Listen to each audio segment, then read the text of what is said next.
And we also know that 1/5 of homicide victims with restraining orders are murdered within 2 days of obtaining the order, and 1/3 are murdered within the first month.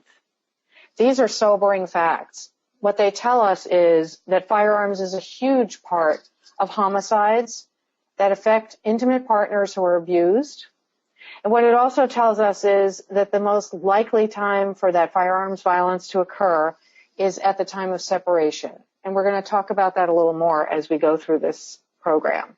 Next slide, please.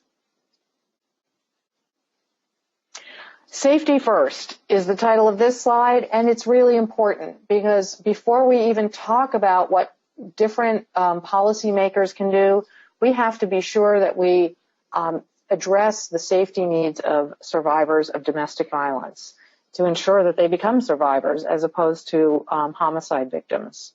So we know that firearms and separation violence are an intersection of lethality. We know that the most dangerous time for a survivor of domestic violence is when she leaves, when she makes that announcement to the abuser or takes a step that in effect tells the abuser that she is speaking to others. So clearly calling 911 for police help, going to the courts, or reaching out even to a local program may trigger a separation violence episode. And if there are firearms in that household, that means that the likelihood that that survivor will be killed increased by 500%. So in working with clients in victim services programs and also for police who work with domestic violence victims and anyone in the court system, prosecutors' offices, and so on, should know that we have to have a full discussion about firearms with the client. We need to talk about when possession of firearms is unsafe and that when possession of firearms is illegal. Those are two different issues to explore with the survivor. One really goes to many abusers legally possess firearms, and if there is not a conviction, and we're going to talk about this a little more about what makes them prohibited persons for the purposes of having a firearm, if they are not in that category of prohibited persons, it's still unsafe for the firearms to be there. And it's important to talk to the survivor about steps that the survivor can take to protect themselves or their children from firearms violence. It may be really trying to, as much as possible, securing the firearms in a locked safe or with the safety on. It may be being very aware of where the abuser may be moving the firearms around the house or how many that there are, determining what a safe room looks like, should the abuser want to use the firearms. We also have the discussion that has to happen when possession of firearms is illegal. It may be that it's pretty clear that the abuser has a qualifying protection order against him or her, or a misdemeanor conviction of domestic violence or a felony conviction, all of which may well render them under federal law and state law incapacitated, prohibited from owning firearms. So we have to talk about what that impact is, and so survivors know. It may be important to let law enforcement know that this person may be in that category of people who should not have those firearms. And we have to discuss it at different stages of the case because it changes all the time. Even though I've just emphasized very strongly that initial stage of help seeking is the most dangerous time, those times of danger will come up again at different points in the relationship, and it will become very important to continually safety plan with the survivor. So immediate issues for law enforcement are addressing immediate threats and imminent danger, and that may be, if the law enforcement is called on the scene, ensuring that firearms that are used to commit domestic violence or to threaten domestic violence are removed, and we're going to talk more about removal methods soon, and the safety of children and other family members in that situation, because often abusers with firearms will threaten people outside of the household, not just those within. Household pets are often in danger too. As we know, also colleagues in the workplace can be endangered if an abuser is enraged and brings a firearm to the workplace following the victim. Next slide, please. So in doing safety planning with a survivor, these are the questions that we ask. What's the survivor most concerned about regarding the abuser's firearms? We always have to remember that the survivor knows more than anyone else about what the abuser is likely to do and whether or not those firearms are a risk or if particular ones are. And it's always good to have the survivor catalog what kinds and numbers of firearms does the abuser have access to, or related items like ammunition, in case there's a need for a search for certain type weapons that may be in the house. The most important thing is to listen to the survivor's concerns and experience. If the survivor is not feeling comfortable about removing firearms, that's an important thing to listen to. If the survivor really wants those firearms removed, that's another important message. We have to just work it through on a case-by-case basis. Next slide, please. The other thing to discuss when safety planning with a survivor are remedies that can be sought through the court, because often the court's order is going to be the most powerful way to provide safety against the threat of firearms violence. So what we may see is that a court can order in a protection order or in the course of a criminal proceeding requiring the abusive partner to surrender firearms. This is especially important where we know that the firearms were used in the underlying domestic violence as addressed in the protection order or in the misdemeanor crime that's being prosecuted or the felony crime that's being prosecuted. Also monitoring the abusive partner's compliance regarding firearms. Should the court say that the abuser has to surrender firearms, it's making sure that that actually happens. It's also making sure that the abuser just doesn't turn around and get further weapons. So the person who's working with this victim services advocate who is working with that survivor is really talking about those issues deeply as the case progresses. And it's also important to always let the law enforcement know of any firearms prohibitions. So if the survivor does know that the abuser should not have firearms and is prohibited, then by court order or by operation of federal or state law, letting law enforcement know that that's going on can become very important, and it may be the role of the victim advocate to help share that information, not to endanger the survivor. Another thing that's important is identifying allies. It's knowing where a survivor can run to or make an emergency phone call to that's programmed into the cell phone should something happen, and that person will know to call law enforcement or whatever steps have been worked out as part of the safety planning. It's rehearsing. Really, we can make plans, but sometimes in a moment of panic, we can forget what we planned. Rehearsing what we would do in those moments is so important, and it's something that victim advocates are encouraged to do with survivors, especially when there's firearms as a possible tool of violence within that household. And there's always evaluating and updating the safety plan. It's critically important to do that because the situation can change. The abuser may obtain additional weapons, and so that process has to continually go on. Next slide, please.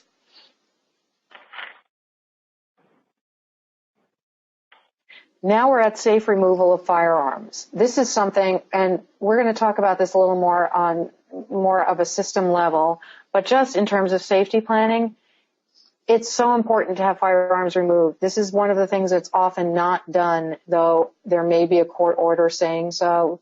The court may order the abuser to surrender firearms, and then nobody follows up to see if that surrender has taken place.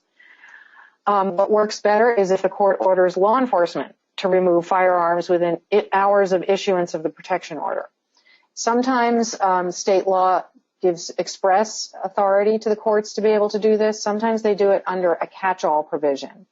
Most courts have what we call, a catch-all provision in their protection order process or also in issuing restraining orders in criminal cases. And what that says is they can do anything else that's necessary for the safety of the victim and the family. And it's using that provision sometimes that allows the courts to issue that order. It works for law enforcement because it lets them know, it puts them on notice of someone who has firearms in violation of a court order, and it gives them the authority to move forward. That's very clear. Law enforcement should remove those firearms when at the residence for the purpose of ensuring the abuser moves out safely. Often often law enforcement will say, well, we're not sure when to remove the firearms. In many, many, many jurisdictions, law enforcement will go out if the court orders it and ensure that if the abuser is ordered to move out of the household with the intimate partner, many times law enforcement will be there to make sure that the abuser actually comes in, gets the stuff, and leaves without incident and, turns in the keys.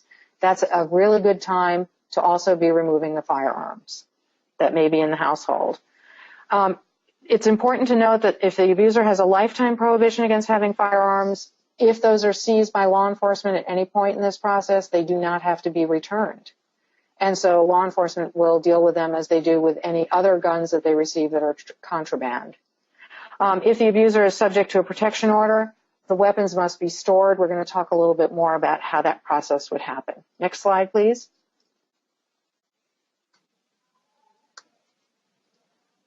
So in removing firearms, you always have to conduct safety planning with the survivor prior to the removal. Many of them want them removed, but it may be better for them to know that law enforcement will be there when it's happening, to be prepared for when that moment happens. It may be safer for the survivor to just stay away from the home for a few hours or a day or a few days after the removal. Those plans have to be in effect before law enforcement actually comes to remove the firearms. And courts or law enforcement, if they are going to remove firearms, should notify the survivor when that will happen. Again, so that the survivor can make appropriate plans. This is a very dangerous time. If firearms are returned to the abuser, again, conduct safety planning, just all the things that we just talked about, and notify the survivor well in advance that the firearms or ammunition will be returned to the abuser. Because firearms are serious and removal of them can get to a lethal stage very, very quickly. Next slide, please.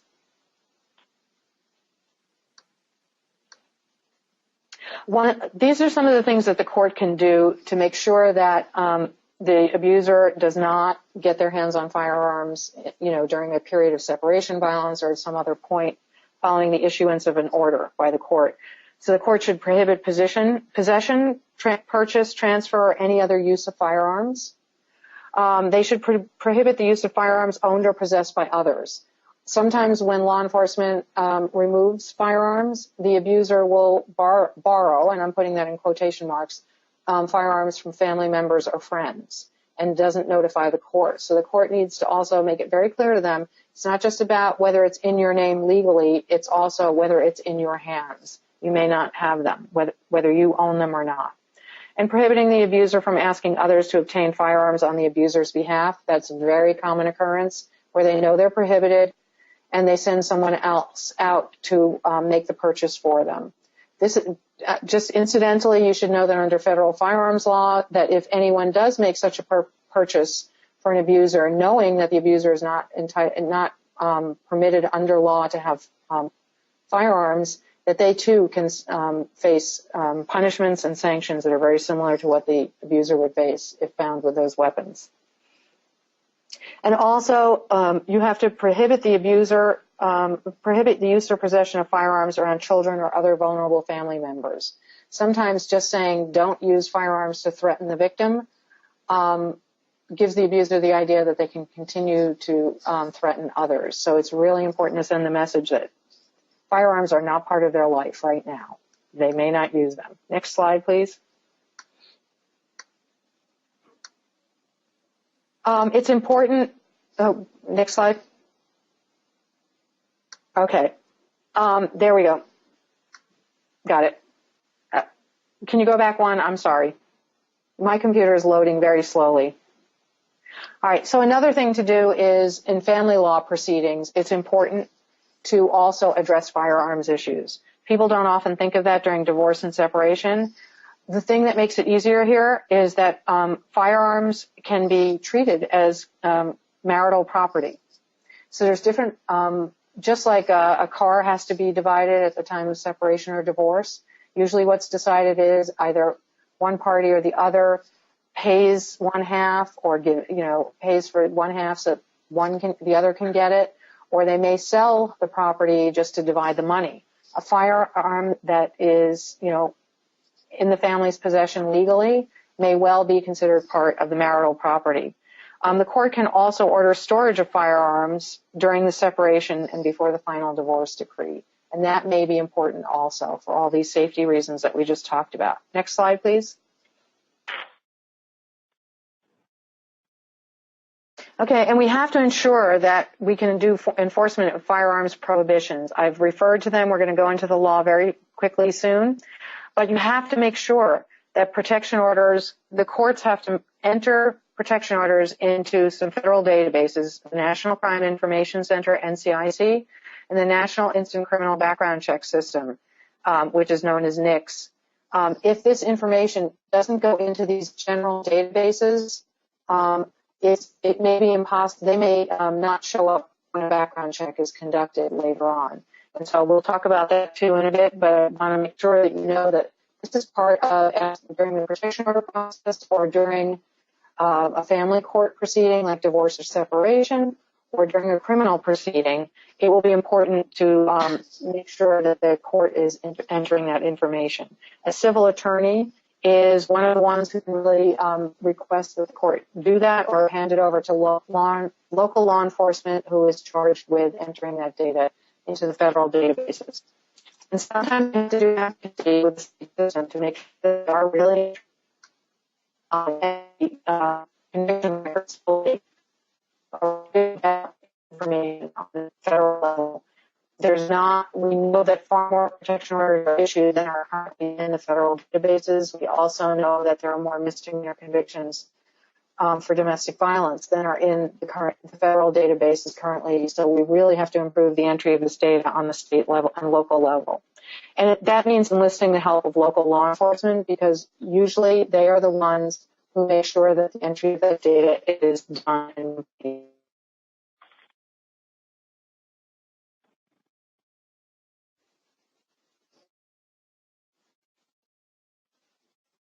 Next slide.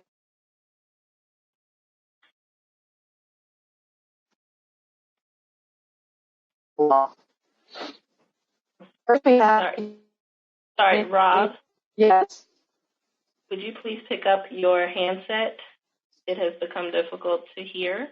Okay. We apologize for the technical difficulties. Yes, sorry about that. I hope I'm clearer now. So the protections that are offered under federal law. Under 18 U.S.C. 922G8, this is what we call the protection order ban. This actually makes it a crime for a person subject to a qualifying protection order to possess or purchase firearms or ammunition for the duration of the protection order. And I use qualifying in quotation marks there because within the statute, we're not going to go into all the details right now, there are certain things that have to be met to make sure that this protection order is one that will trigger that prohibition. Not all protection orders do. And it's up to the FBI when they conduct a background check to figure out if that order is qualifying for the purposes of the federal prohibition. It usually applies to orders that reference violence or threats of violence. But, either there's findings of that by a court or the court is prohibiting somebody from committing these acts in future against a spouse or a former spouse, a cohabitant or a former cohabitant, or a person with whom the abuser has had a child in common. Those are the relationships, and Mary's going to talk more about the gaps in this because there are some serious gaps. It lasts for the duration of the order, and there's an official use exemption for military and police, which means that when they check in for duty, they may get their firearms back to actually carry out their duties, but when they go off duty, they're supposed to return those firearms to their supervisors. Next slide, please.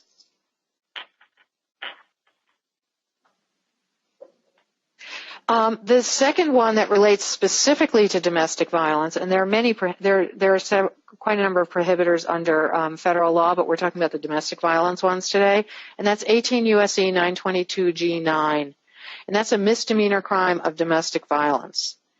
So a person who has been convicted of a qualifying misdemeanor crime of domestic possess or purchase firearms or ammunition. This is a lifetime ban. It's not for the duration of an order like with the protection order ban. Once this is in place, that prohibition takes place.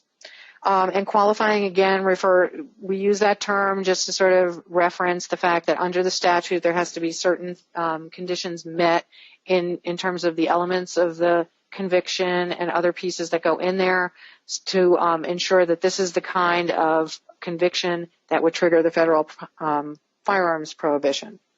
And it's, generally speaking, it means using physical force or threatened use of a deadly weapon committed against a spouse, a former spouse, a cohabitant, former cohabitant, person with whom the abuser has a child in common, and note that this is in addition, a parent or guardian of the victim. In this one, there is no official use exemption for military and police as there is for the protection order ban. So this kind of conviction can mean that that's the end of active duty for convicted abusers who are military and police. Next slide, please.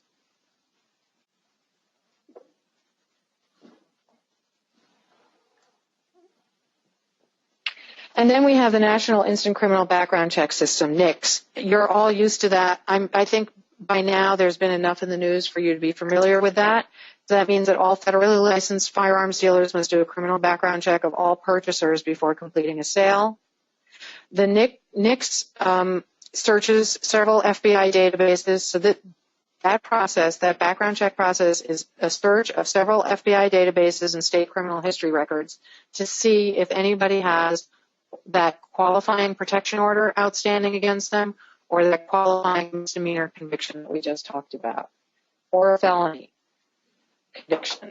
The background check is used to determine whether the purchaser is prohibited from purchasing or possessing firearms. The search is limited to 3 days. If no federal or state prohibitions are found in it, the sale goes forward by default. And this is a problem because often all of the data that we need for the FBI to complete that background check is not entered from the state level. And so they may be in the process of reaching out to a local court to ask for more information about something that was on the protection order or something in the misdemeanor conviction to make sure whether or not this background check should go forward or not, if the sale should go forward or not. But if they don't get an answer within 3 days, the sale will go forward. Of course, if they receive information after that, they can reach back to the federally licensed firearms dealer and let them know, but at that point, that person may be long gone and it may be hard to track them down. Next slide, please. States have background check systems of their own, and many of them do a really great job. And we know that in the states where they have a robust criminal background check system, women are 46% less likely to be shot to death by a former or current intimate partner.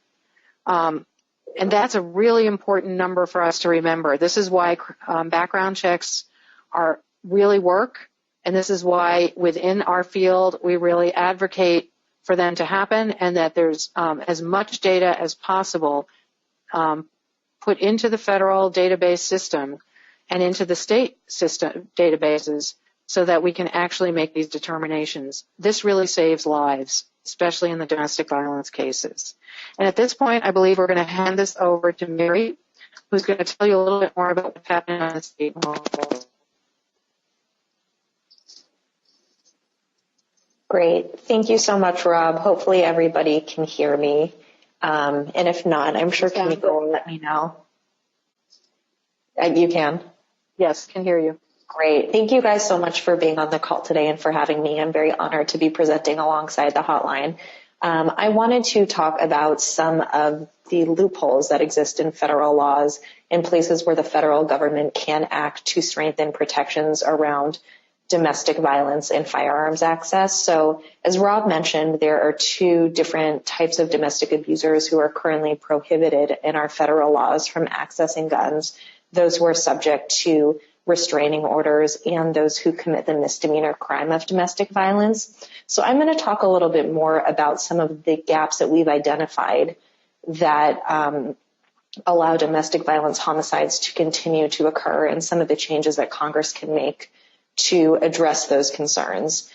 So one of the things that Rob mentioned was that our federal firearms domestic violence laws really only offer protections to intimate partners.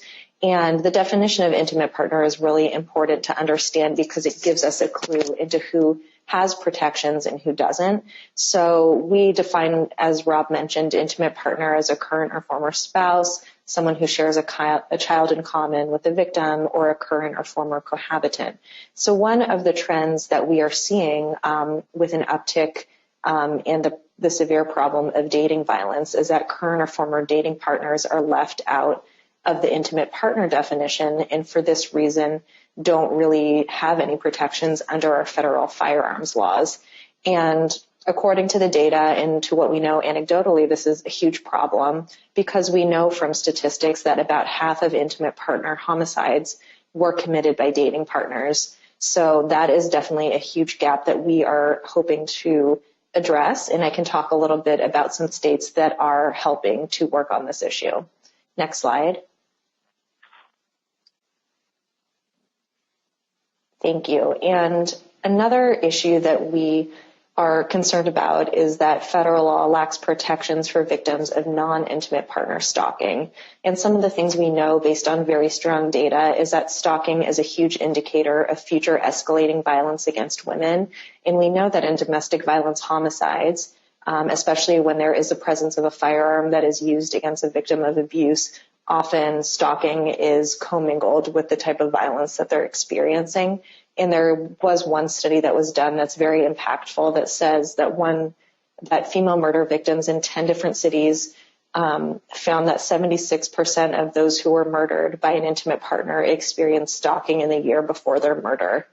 So right now, under our federal law, felony stalking, as in all felony crimes, are a prohibitor for acquiring a firearm, but often felony stalking is pled down to the misdemeanor level, and misdemeanor stalking is not included in our federal laws. And that's another issue that the federal government can address. Next slide. And one of the other issues I wanted to talk about is the issue of temporary restraining orders. As I mentioned before, federal law covers permanent restraining orders, but we know that during a time when a victim leaves the abuser, either by indicating so, and the abuser has knowledge that the victim is going to leave, it can be a real heightened time of potential violence for that victim and her loved ones. And right now, our federal laws do not prohibit firearms access when someone is subject to a temporary restraining order. And the victim of abuse must wait for that firearm protection to be in place until a judge issues a permanent order.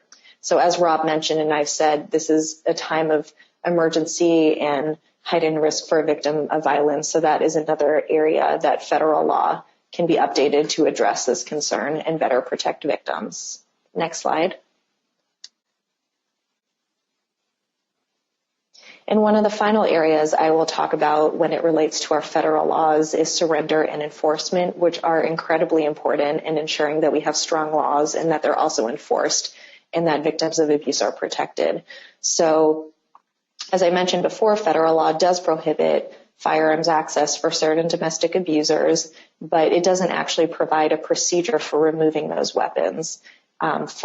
For people who have fallen into those prohibited categories and might already possess firearms. But what we do see is a number of states addressing the problem and a lot of promising models that we hope can be adopted in other areas that Rob will address in a few moments. Next slide. So I think on one of the very positive notes is that states have really been making an important and strong effort to close a lot of the loopholes that exist in our federal laws. And as you'll see in that nice red box, since 2008, states have enacted over 30 new laws that address the nexus of domestic abuse and access to firearms. So we're seeing a lot of promising state laws being passed and a lot of progress. So I'm going to tell you a little bit about some of the trends that we are seeing in the states and what some of the how states are really stepping up to fill in some of the gaps. So I think we're seeing a lot of variation among the types of states that are adopting these kinds of laws and also the types of laws that they're adapting.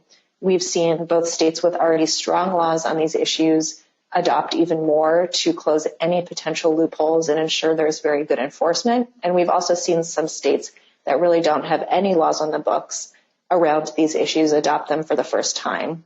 So some states that are newer to these issues merely pass laws that sync their laws with the federal law. And this really helps when states are uploading records to NICS to ensure that those records are in the database and that the laws are consistent. And we've also seen a lot of states really leading the way in creating some exciting new laws that are addressing domestic violence homicides and going a step further from federal law, whether it comes to addressing the issue of dating partners, stalking, temporary restraining orders, and interesting models for enforcement and surrender. So I did kind of want to highlight a few of the states that are making progress in this area and the different states that have led the way over the past few years, just so you can get an idea of the diversity of places that are passing this type of legislation. So in 2015, at least 9 states have passed new laws. I believe maybe one of them wasn't signed into law, but those states are Alabama, Delaware, Louisiana, New Jersey, Oregon, South Carolina, Vermont, and Washington State. And then in 14, 6 states passed these laws, including, again, Louisiana, Maryland, Minnesota, New Hampshire, Washington State, and Wisconsin. So I hope that just gives you a better idea of which are the states that are passing these kinds of laws. Next slide.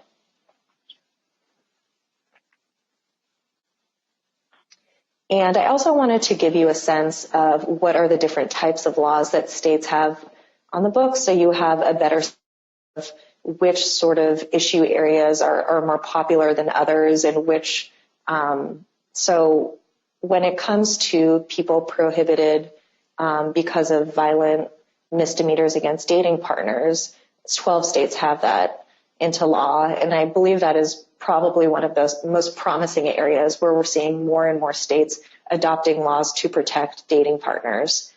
Right now, 25 states prohibit gun possession by at least some people subject to protective orders for dating partners. So you can see the dating partner trend is definitely showing in the states. We've also seen several states take an action to restrict stalkers' access to firearms, which is also an important trend. I don't think it's as prevalent as dating partner laws, but certainly very significant. And then we also have 19 states that prohibit firearms purchases or possession by abusers subject to at least some temporary restraining orders, to give you an idea of the breakdown of some of the different laws. Next slide. Great. And as I mentioned before, the issue of surrender and enforcement is supremely important. So I also wanted to give you a sense of what are different state laws when it comes to surrender. There are a lot of different laws on this, some stronger than others, some with a lot of loopholes that need to be closed. But hopefully Rob can talk a little bit more about some of the features of a strong law and some strong models. So as you can see, about half of states authorize domestic violence protection orders that require the abuser to surrender firearms in some circumstances. So I wouldn't say those are the strongest laws, but it does give you a sense of the breakdown of the states. And at least 15 states require mandatory surrender for those subject to domestic violence restraining orders, an even higher threshold. So only 5 states require removal of firearms by every individual who is ineligible to possess them. And then at least 4 more states, and states like Colorado, Iowa, and Tennessee, specifically require firearm surrender when a person is convicted of a domestic violence misdemeanor. So this kind of gives you a sense of how a lot of the surrender laws can be pretty diverse and all over the board at the state level. And we'll also talk about what are the features of a really strong law. Next slide. And I'm going to give it over to Rob Valente, who's going to talk a little bit more about some promising models that we've seen from different areas in the country that can be adopted in other places and some of the challenges that they faced and how they've overcome them. Thank you very much, Mary. It's really important that when we talk about surrender and seizure, there are 2 different steps that may be taken. So one is where courts actually will tell someone as the protection order issues or as the conviction the conviction happens, that they say that the judge may be the one who says to the abuser, you must surrender your firearms within a certain amount of time. Sometimes states will say exactly where they should surrender it to. Others are very vague about that. Other localities may say within a certain time frame, usually it's 48 hours, but there's often not a compliance review to make sure that that's happened. And so what we see is in a lot of those cases, the court has ordered surrender, but if the abuser doesn't comply, nobody goes back out to check. And what we want to see is a stronger model that where the abuser may be asked to surrender those firearms, and then law enforcement, if they don't see something turn up in a certain amount of time, or if it's not turned into the right place, that notice goes back to the court, and the court will follow up on that. So we have two examples here, and I'm going to talk about what they do and then why those strengths are so important. In Dallas County, Texas, they have developed a procedure where persons subject to protection orders or convicted of misdemeanor crimes of domestic violence must surrender their firearms to a local gun range. This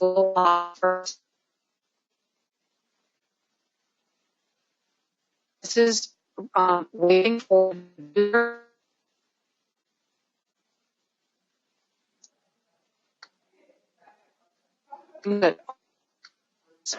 and there are complaints that surrender laws.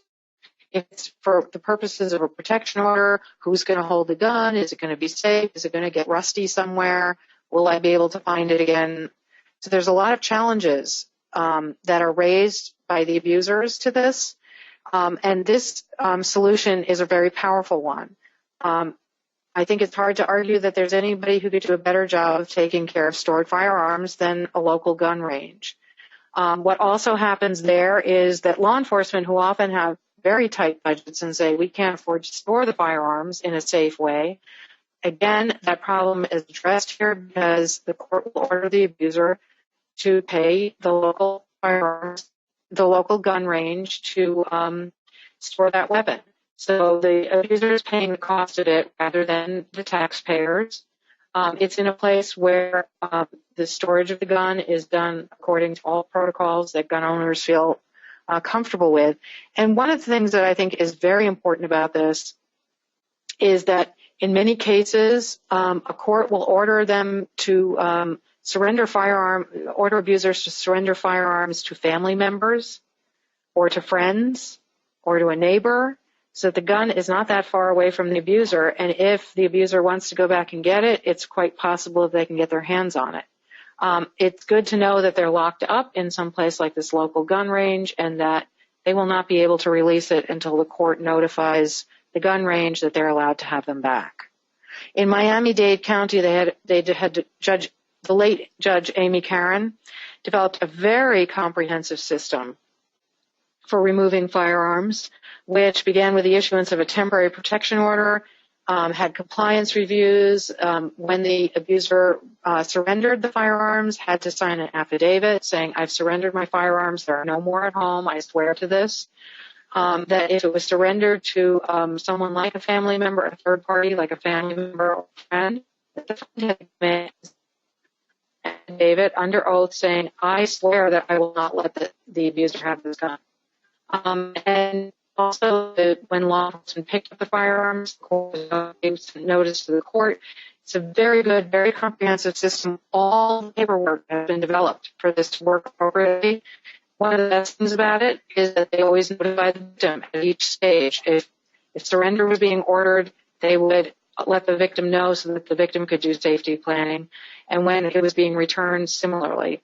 So if you want to see those forms and find out more about good protocols around surrender and removal, we've put the link down below, which would be where you should go to find those. So now I'll turn it back to Mary. Next slide. Great. Thank you, Rob. Yes, and we are wrapping up, but I did just want to say, I did speak about a lot of different federal loopholes in our laws, as well as state laws and some promising legislation that we've been seeing pass across the country. And while public policy isn't necessarily the best place for me to sort of talk about some of those issues today, if people are interested in learning more about how can they become involved, I would love for you to connect with me, and I'd be more than happy to share some of the resources we've developed for national and state domestic violence advocates to learn more about some public policy changes available in your area. So please feel free to contact me, and I hope that I can be a resource as you do this important work.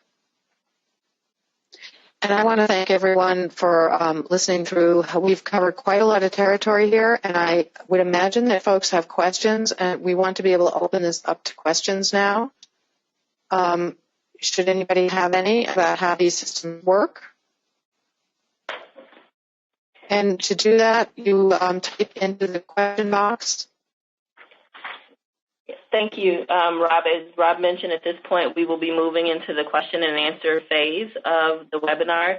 Again, we apologize for the technical difficulties, and we'll be sending out the slides as well as notes from the information that were presented by both Mary and Rob. At this time, the question and answer session is open. You may ask the question in one of two ways. First, you can raise your hand by unmuting the audio, and we will unmute that and enable you to ask your question. You can also type a question into the question and answer box of your webinar portal, and we will read that out for the presenters to ask. Our first question comes from Jocelyn. Is Massachusetts in any of those states that were referenced? This is Mary. I know more broadly that Massachusetts does have very strong laws when it comes to domestic abuse and firearms access. And if you'd like, I'd be happy to look into it a little more to see if there might be some smaller changes that can still be made. But I do know from a broader perspective that their laws are very strong and offer a lot of protections for victims of domestic violence when there is a firearm present in those situations. Our next question is going to come from Janet Heislip. At this point, Janet, your line is open for you to ask your question.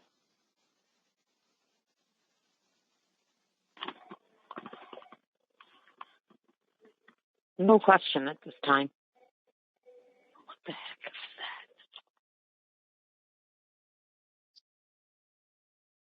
Again, we are now taking questions. You may submit your question in one of two ways. You can either unmute yourself where your line will be opened, or you can submit a question by typing it into the question portion.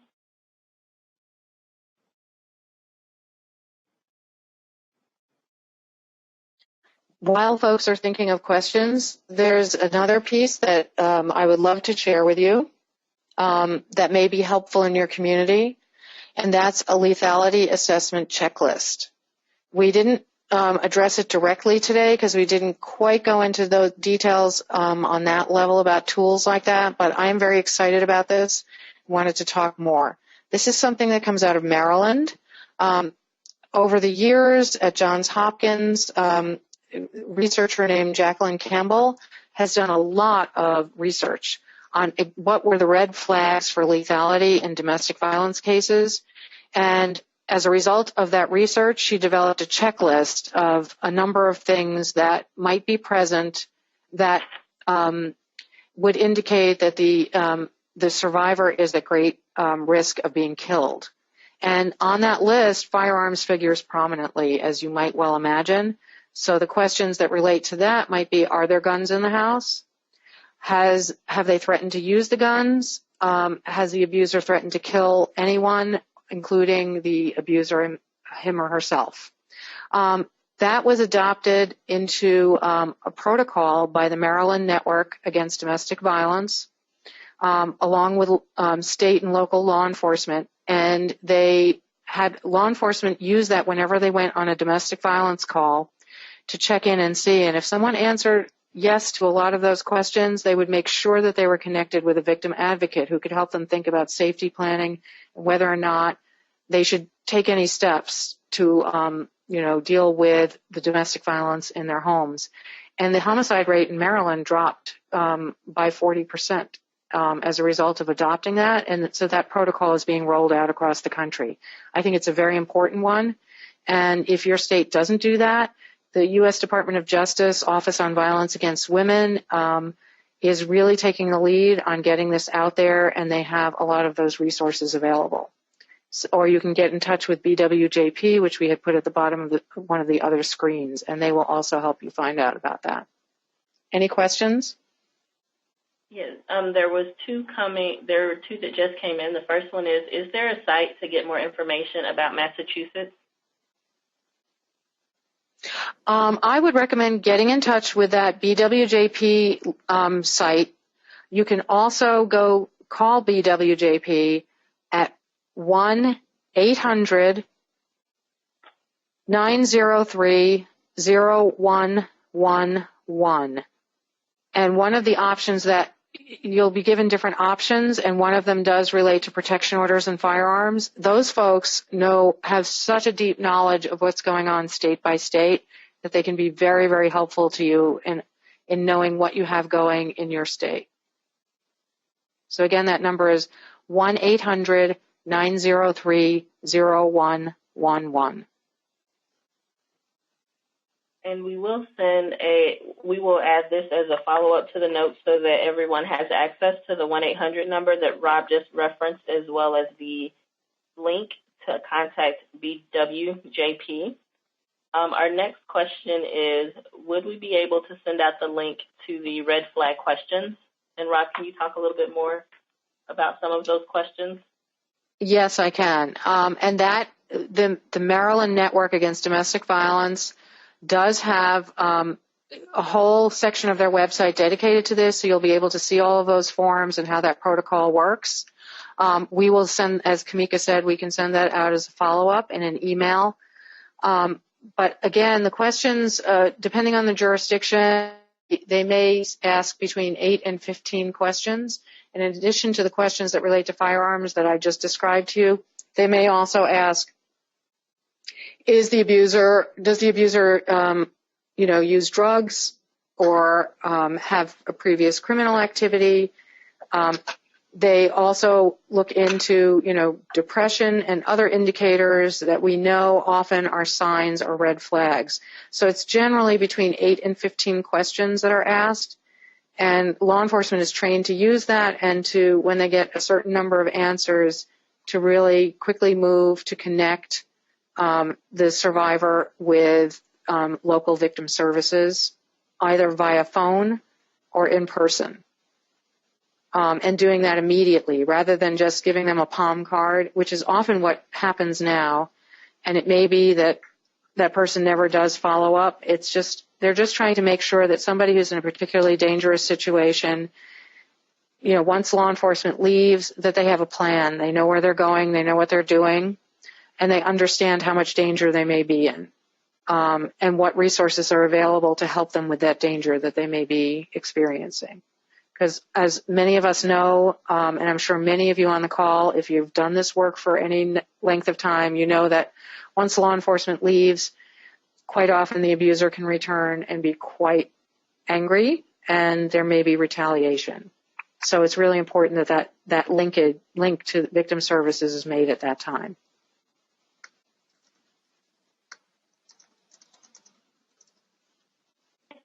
Are there any more questions?